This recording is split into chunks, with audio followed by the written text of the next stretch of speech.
Today we talk about how can you fix this problem or know how you can do that on your Asphalt app. So all you have to do, so you just click here on settings, click on it here.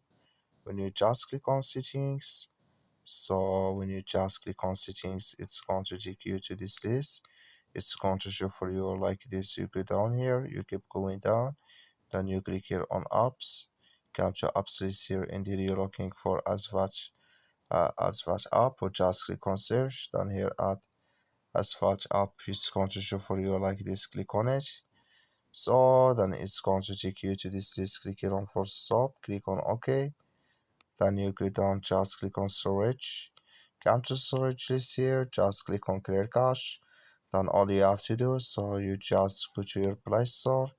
Click here on Play Store here. Then you search here for Asphalt app. It's going to show for you like this.